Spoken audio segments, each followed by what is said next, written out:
आज घर परिवार की बात करनी है, आपकी, अपनी, हम सब की बात। एक बात पूछनी है, जब आप सामान खरीदने बाजार जाते हैं, ये सारा सामान मैंने ला करके अपने पास रखा है सिर्फ इसलिए कि अब जो चर्चा हम करने जा रहे हैं वो बहुत ज़रूरी है। तो हम जब बाजार में जाते हैं और जो खरीदते हैं वो किस आधार पर खरीदते हैं? मेरे कहने का मतलब ये है कि उसकी क्वालिटी आपको अच्छी लगती है या वो आपको सूट करता है। मैं यकीन से कह सकता हूं कि जो आखिरी दो बातें मैंने कही हैं उसी आधार पर आप सामान खरीदते होंगे। यानी कि आप विज्ञापन इतना देखते हैं कि आपके दिमाग में उस तरह के प्रोडक्ट के लिए वही ब्रांड दिमाग में घर कर गया है, या ब्रांड के चलते आपने तसल्ली कर ली होगी कि माल तो 100% का होगा। सामान भी कोई ऐरा गैरा अच्छा होगा। और जो लोग सामान बेचते हैं ये सारे वो ऐसे वैसे लोग नहीं होते हैं। बड़े बड़े स्टार मोटी मोटी रकम लेकर के उतारे जाते हैं कि भाई बोलो, जो कहा जा रहा है वैसा बोलो, इसको ऐसा बता दो कि बस यही है तो दुनिया है, यही है तो आप सब कुछ है। एक बड़े गीतकार तमाम तरह के जोड़ों के दर्द से मुक्ति दिलाने वाली दवा बेचते हैं। अब तो एक फिल्म स्टार उसको बेचने आ गए हैं।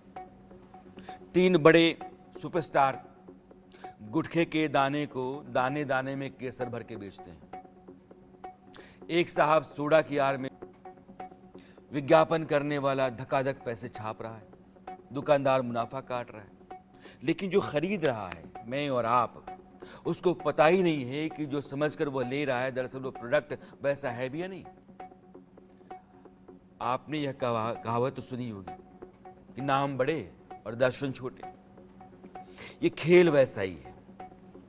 और आज मैं ये सारी बातें इसलिए कर रहा हूं क्योंकि इस बार सुप्रीम कोर्ट घुस गया है ये जानने के लिए कि जो गलत प्रचार करके कंपनियां अपना सामान बेचती रही हैं, सरकार बताए कि उसने उन लोगों के खिलाफ क्या कार्रवाई की। मामला स्वामी रामदेव और पतंजलि के भ्रामक विज्ञापन का था। अभी वो लोग फंसे हुए हैं, कोर्ट नाराज है, लगातार फटकार रहा है। लेकिन इसी सुनवाई के दौरान कोर्ट का माथा ठनका और उसने पूछा कि भाई, जैसे रामदेव ने भ्रामक विज्ञापन देकर होने वाले पैकेज्ड प्रोडक्ट्स होते हैं हमारे, उनको जो कंपनियां भ्रामक विज्ञापन के जरिए बेच रही हैं, पिछले 3 सालों में सरकार ने उस बारे में क्या किया? इसलिए समझना जरूरी है कि अपना सामान बेचने के लिए कंपनियों का खेल क्या है। मार्केटिंग, एडवर्टाइजिंग, प्रमोशनल कैंपेन और इस तरह के न जाने कितने रास्तों से कंपनियां हमारे आपके घर तक पहुंचती हैं, यहां पहुंचती हैं। जाते जाते कहते कि ये दे दो, और हम बस भरोसा करके सामान का इस्तेमाल करते हैं। लेकिन सच्चाई कुछ और होती है। आज यही समझने और समझाने के लिए हम बैठे हैं। नेस्ले बड़ी कंपनी, स्विस कंपनी है, स्विट्जरलैंड में इसका हेडक्वार्टर है। ये स्विट्जरलैंड कंपनी है। भारत में नेस्ले इंडिया के नाम से बाजार में अपने प्रोडक्ट बेचती है।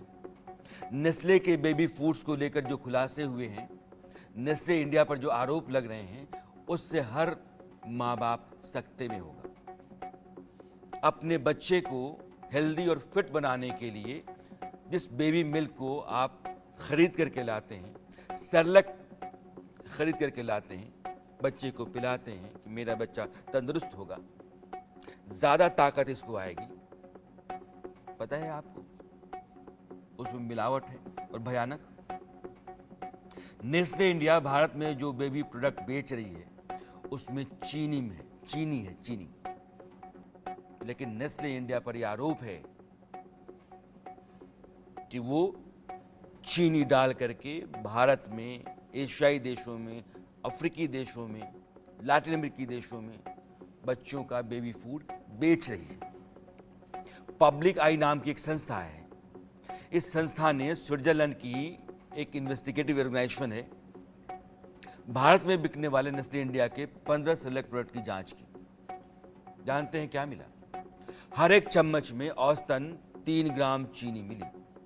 या आप कहिए कि एक बार में जो कटोरी में बच्चे को आप दूध पिलाते हैं, एक बार जो कटोरी बनाते हैं आप, उसमें 3 ग्राम। भारत नहीं, एशिया के दूसरे देशों के साथ भी ऐसा ही हो रहा है, अफ्रीकी देश भी उसमें है। और मजे की बात क्या है कि यूरोप के जो देश हैं, यही सेरेलैक कंपनी इंग्लैंड में, जर्मनी में, फ्रांस में, स्विट्जरलैंड में जो बच्चों का मिल्क प्रोडक्ट बेचती है, उसमें रत्ती भर भी चीनी नहीं है। देखिए, आपके बच्चे बच्चे और हमारे बच्चे कुछ नहीं। मुनाफा कमाने के लिए आप बच्चों की जान से खेलते हैं और आप खरीद करके बाजार से लाते हैं कि मेरा बच्चा तो बड़ा तंदुरुस्त हो जाएगा। आज 2 मेहमान मेरे साथ हैं। अभी बहुत सारे प्रोडक्ट्स हैं, ये जितना कुछ देख रहे हैं सब पर सवाल है। ये बॉर्नविटा है, सरकार ने कहा कि इसको हेल्थ ड्रिंक से तुरंत हटाओ हटाओ। ये शुगर के खजाना है। ये सेरेलैक है जिसके बारे में मैं बता रहा हूं। ये एवरेस्ट ऐसा केमिकल है जो कैंसर पैदा करता है। ये सब सवालों में है। एक ऐसे शख्स हैं जो कंज्यूमर्स की लड़ाई बहुत लंबे समय से लड़ते रहे हैं और हिंदुस्तान के तमाम हिस्सों से लोग रोजाना उनको फोन करते हैं कि मेरे साथ ऐसी धोखाधड़ी हो गई है, क्या करना चाहिए। नाम है bison Mishra, consumer rights activist हैं। और जिस जगह पर जाकर के आप इंसाफ मांगते हैं, उस जगह पर जो लीगल ऑफिसर बैठे हुए हैं राजेश शुक्ला, वो भी आज हमारे साथ हैं। और रमाकांत गौड़ सुप्रीम कोर्ट के आप वकील हैं। आप तीनों मेहमानों का मैं इंडिया न्यूज पर स्वागत करता हूं। राजश्री जी, ये एक आदमी के साथ जब उसको पता चल जाए कि धोखाधड़ी हो गई जी, उसने कुछ समझ करके सामान खरीदा, कुछ समझ करके अपने बच्चे को उसने पिलाया और उस बाद में रिपोर्ट आती है कि भाई जो आप समझ के बच्चे को खिला पिला रहे थे या आप खा पी रहे थे, दरअसल आप अपनी जान के साथ या बच्चे की जान के साथ खिलवाड़ कर रहे थे। तो जो होना था तो हो गया। फिर आपकी दरबार में पहुंचने के बाद क्या होता है और कैसे पहुंचा जाता है? देखिए, कोर्ट का बड़ा सिंपल, ये जो चाहे डिस्ट्रिक्ट कमीशन हो या स्टेट कमीशन हो या राष्ट्रीय कमीशन, नेशनल कमीशन, इन्होंने एक गाइडलाइंस जो है सीसीपीए ने जारी की है 2/28 जो था कंज्यूमर प्रोटेक्शन एक्ट, काफी इसका वर्णन किया है। स्पष्ट रूप से कंज्यूमर के हित में 2019 में ये बनाया गया कि अगर आप इस तरीके के मिसलीडिंग एड देकर और लोगों में, चाहे वो एडवर्टीजमेंट के माध्यम से हो, सेलिब्रिटीज करते हों, और उससे होने वाले जो भी नुकसान होते हैं, तो उसके लिए आपको पनिशमेंट मिलना है। 2 वर्ष की सजा होती है, कारावास का भी प्रावधान है और साथ साथ में 10 से 50 लाख रुपए जुर्माने का भी प्रावधान किया गया है। लेकिन सर ये होता नहीं है हमारे मुल्क में। एक आदमी जो रिसीविंग एंड पर है, कंज्यूमर है, कंपनियां बड़ी, कंपनियों के नियम कायदे लागू करने वाले लोग बड़े, उसने अपना नुकसान उठाया पैसा दे करके भी। बिजॉन मिश्रा जी, हिंदुस्तान में एक बॉडी है जिसको आप FSSAI कहते हैं, food safety standard authority of India. वो ये बताती है कि ये नेस्ले है, ये एवरेस्ट है, ये बॉर्नविटा है, इनमें जो इंग्रेडिएंट होने चाहिए वो हैं कि नहीं है, और तय मानकों के मुताबिक ये उत्पाद बनाया गया है, भैया बाजार में उतार दो। ठीक है, विज्ञापन देने वाली ये कंपनी है, वो विज्ञापन दे रही है, विज्ञापन धड़ाधड़ छप रहे हैं। लेकिन जब इस तरह के मामले आते हैं कि जो कहा जा रहा है वो है ही नहीं, अलबत्ता जान के साथ खिलवाड़ तक है, तो फिर ये रुकेगा कैसे और कंज्यूमर का राइट उसको कैसे मिलेगा? राइट्स तब मिलेगा जब लोगों के ऊपर आप एक कोई अकाउंटेबिलिटी, पारदर्शिता, और लोगों के बीच में इस ढंग का एक मैकेनिज्म हो, इस ढंग का एक तंत्र हो कि जो लोग, आम आदमी ये विश्वास के साथ भी वस्तु बिक रहा है मार्केट में, वो वस्तु सेफ है, हाई क्वालिटी का है, उनका मानक कानूनी है और उस मानक को वो पहुंचा रहे हैं लोगों को एक कीमत के तौर से, जो MRP हम लोग कहते हैं, और जो हर एक प्रोडक्ट अंदर में क्या क्या इंग्रेडिएंट्स हैं, किस परसेंटेज में है, ये सारे आंकड़ों ये लेबलिंग में आ जाता है और कानूनी आता है। जैसे आपने कहा food safety and standards act of 2006 में आता है, देखते हैं जो ड्रग्स एंड कॉस्मेटिक्स एक्ट उसके तहत आते हैं। ऐसे कई कानून है, पैकेजिंग कमोडिटीज है, कानून तो ढेर हो नहीं रहे हैं, वो लोग हमको प्रोटेक्ट कर रहे हैं, ये हम लोग उम्मीद करते हैं और उस उम्मीद के साथ हम लोग सामान न लड़ सकते हैं, न आप अपना हक पा सकते हैं, जन न नुकसान हुआ उसकी भरपाई कर सकते हैं। जैसे फर्ज कर लीजिए कि एक ये सेरेलैक है, मैंने आपको बताया कि नेस्ले जैसी बड़ी कंपनी बनाती है, समझ के पी रहे थे, वो शुगर पी रहे थे, बाद में सरकार कहती है कि हटाओ इसको हेल्थ ड्रिंक से, हटा दिया जी। एक मसाला है, उसमें ऐसा केमिकल जिससे कैंसर हो सकता है, लेकिन जो हो गया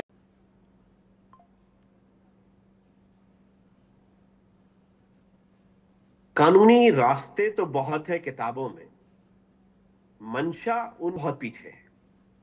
मैं यहां ये नहीं कहूंगा कि सरकार कुछ नहीं कर रही है, क्योंकि मेरे संज्ञान में ये बात है कि सरकार ने आजकल सैंपल्स उठाने की जो रफ्तार है, बात आके कहां अटकती है।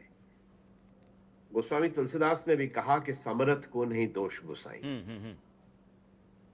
तो नेस्ले के खिलाफ एक ड्रग इंस्पेक्टर प्रोसिक्यूशन नहीं कर सकता, तो ये बॉर्नवीटा भी ऐसे ही बिकेगा, सेरेलैक भी ऐसे ही बिकेगा। मैगी का मुकदमा आपने देखा कि बात उठी चली और कहां फुस हो गई, आज फिर मार्केट में मैगी बिक रही है। कोका कोला के क्या स्टैंडर्ड्स हैं, आपने यशवंत जी बहुत, कितनी शुगर है उसमें, उसके शुगर कंटेंट्स के इंग्रेडिएंट्स का फॉर्मूला उसके ऊपर छपा नहीं होता है। सही कह रहे हैं आप। डर के आगे जीत है एक कोल्ड ड्रिंक का में, और भारत के एक लीडिंग अभिनेता उसमें अभिनय करते हैं। फुल्के की साहब, उससे तो कैंसर भी हो सकता है। यूएस एफडीए ने हमारी लीडिंग फार्मास्यूटिकल कंपनी को जो एक्सपोर्ट कर रही है यूनाइटेड स्टेट्स, वहां मार्केट में आता है, वो चाहे मेरे देश की कंपनी लेकर के आ रही हो या फिर कोई विदेशी कंपनी लेकर के आती है, वो सीधे तो उतारती नहीं है, तो अप्रूवल लेती है गवर्नमेंट से। तो गवर्नमेंट का अप्रूवल मेंटेन किया जा रहा है कि नहीं, ये कौन चेक करता है? और अगर मेंटेन नहीं किया जा रहा है तो क्या सुओ मोटो कहीं से एक्शन हो सकता है क्या?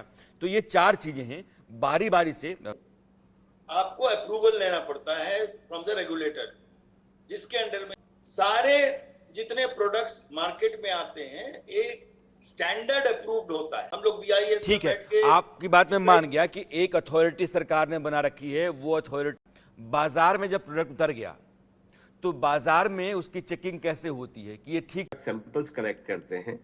पर बात वहीं आती है कि बड़ी कंपनियों के खिलाफ कार्यवाही कहीं ना कहीं पर उसके मैनेजिंग डायरेक्टर को सजा होने की बात नहीं सुनी होगी। स्मॉल एंड मीडियम एंटरप्राइजेस के लोगों को सजाएं हुई, हेल्थ प्रोडक्ट मान के खा रहे हो, उसके क्या हैजार्ड्स हैं। और जिसने वो घोटाला किया, जिसने, अब रामदेव जी को नहीं, एक डॉक्टर भी अपना विज्ञापन बड़ा छोटा सा दे सकता है, उसका तो टेलीविजन पे विज्ञापन बहुत ज्यादा है। डॉक्टरों कहा कि आप लोग बताइए कि महंगी महंगी दवाइयाँ, गैर जरूरी दवाइयाँ आप लिखते देती हैं, सामान कुछ देती हैं, लोगों का जो नुकसान हो गया उसकी भरपाई कैसे करता हूँ? बाजार में सामान आ गया, सामान बिकने लगा, अभी रमाकांत जी कह रहे हैं कि उसमें इतना लंबा प्रोसेस है कि एक आम आदमी अपने नुकसान की भरपाई उठा सके और उसका कोर्ट में, जो सुप्रीम कोर्ट में मामला था, कोर्ट जागृत है, कोर्ट काम कर रहे हैं। जानी है जो डिपार्टमेंट्स हैं वो अपना काम सुचारू रूप से अगर करते रहें तो कोर्ट में जो मामले आते हैं उनका 90 डेज में निष्पादन हो जाता है। अमूमन लोग इन बातों को, सब स्टैंडर्ड प्रोडक्ट है, मुझे तुरंत इंसाफ चाहिए, कैसे होगा? दिनों में सुनवाई होकर कंपनी या सेलिब्रिटी जो भी हो, जो भी जिम्मेदार होते हैं, स्पीडी रिकवरी हासिल कर सकते हैं, उसके बारे में भी हम बताएंगे किसी शो। आज दुर्दशा ये है आज, और को किसी, इसीलिए सुप्रीम कोर्ट ये एक ऐसा गड़बड़ झाला है जहां सिर्फ आम बिचौलिया है, उसकी जिंदगी भी आराम से चल रही है, लेकिन अपना पैसा लगा करके अपने लिए आफत मोलना, अपने लिए नुक्स, उससे बाहर निकल करके तुरंत इंसाफ की गुंजाइश पैदा की जा सके। अरसत में आज इतना ही। मेरी आपकी